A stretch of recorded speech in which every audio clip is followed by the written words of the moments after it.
بسم اللہ الرحمن الرحیم۔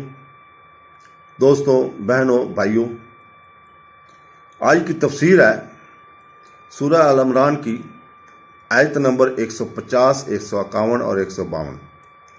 اس کی تلاوت صبح ہو چکی ہے بمع اردو اور انگلش ترجمے کے ساتھ، اور تفسیر اب ہم پیش کر رہے ہیں۔ تو دوستوں، 150 میں اللہ تعالیٰ فرماتا ہے، جس کا ترجمہ ہے بلکہ اللہ ہی تمہارا مددگار ہے اور وہی سب سے بہترین مددگار ہے۔ تو دوستوں، کافروں کی بات ماننے سے روکنے کے بعد فرمایا کہ یاد رکھو کہ یہ کافر تمہارے مددگار نہیں بلکہ اللہ ہی تمہارا مددگار ہے اور وہی سب سے بہترین مددگار ہے، لہذا تم اس کی اطاعت کرو، کیونکہ ہر ایک اپنے مولا کی اطاعت کرتا ہے۔ تو جب اللہ تمہارا مولا ہے تو تم اسی کی اطاعت کرو۔ تو دوستوں، 151 میں اللہ تعالیٰ فرماتا ہے، ترجمہ جس کا ہے، عنقریب ہم کافروں کے دلوں میں رعب ڈال دیں گے، کیونکہ انہوں نے اللہ کے ساتھ ایسی چیز کو شریک ٹھہرایا جس کی اللہ نے کوئی دلیل نہیں اتاری، اور ان کا ٹھکانہ آگ ہے، اور وہ ظالموں کا کتنا برا ٹھکانہ ہے۔ تو دوستو، اس آیت میں غیب کی خبر ہے۔ جب ابو سفیان وغیرہ جنگ احد کے بعد واپس ہوئے تو راستہ میں خیال کیا کہ کیوں لوٹ آئے، سب مسلمانوں کو ختم کیوں نہ کر دیا۔ حالانکہ یہ اچھا موقع تھا۔ جب واپس ہونے پر آمادہ ہوئے تو قدرتی طور پر ان تمام کے دلوں میں مسلمانوں کا ایسا رعب طاری ہوا کہ وہ مکہ چلے گئے، اور یہ خبر پوری ہوئی۔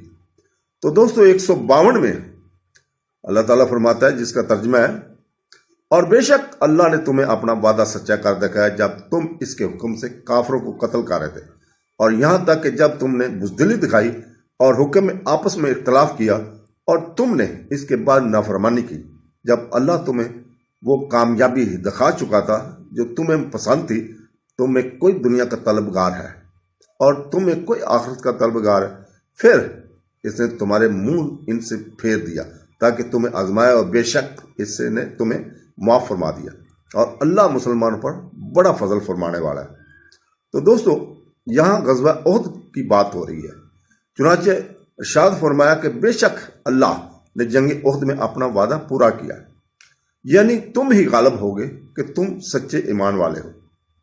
تو تم غالب تھے اور اللہ تعالیٰ کے حکم سے کافروں کو قتل کر رہے تھے، لیکن جب تم نے بزدلی دکھائی اور رسول پاک صلی اللہ علیہ وسلم نے جو ایک پہاڑی درے پر جمع رہنے کا حکم دیا تھا، ان میں آپس میں اختلاف کیا اور اس حکم میں رسول پاک صلی اللہ علیہ وسلم کی مخالفت کی، حالانکہ اللہ تعالیٰ تمہیں تمہاری پسندیدہ کامیابی دکھا چکا تھا، لیکن تم سے بعض نے مال غنیمت حاصل کرنے کی خاطر دنیا طلبی کے لیے وہ درہ چھوڑ دیا، جس کا نتیجہ یہ نکلا کہ تمہیں بہت زیادہ نقصان اٹھانا پڑا۔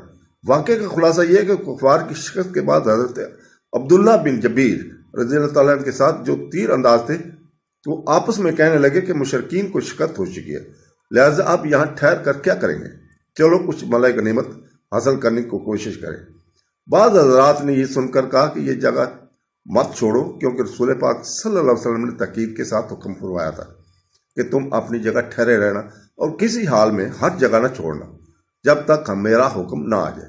مگر لوگ غنیمت کے لیے چل پڑے، اور حضرت عبداللہ بن جبیر رضی اللہ تعالیٰ عنہ کے ساتھ 10 سے کم صحابہ کرام وہاں پہ رہ گئے۔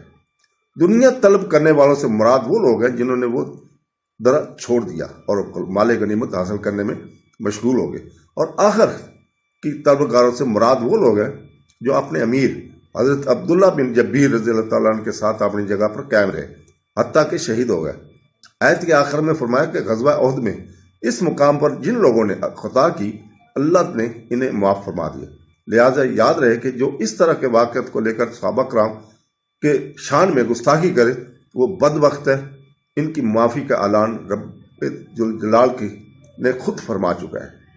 تو دوستو، اللہ تعالیٰ ہمیں قرآن پڑھنے، تفسیر پڑھنے، حدیث پڑھنے کی توفیق عطا فرمائے اور اس کے اوپر عمل کرنے کی توفیق عطا فرمائے۔ اللہ حافظ۔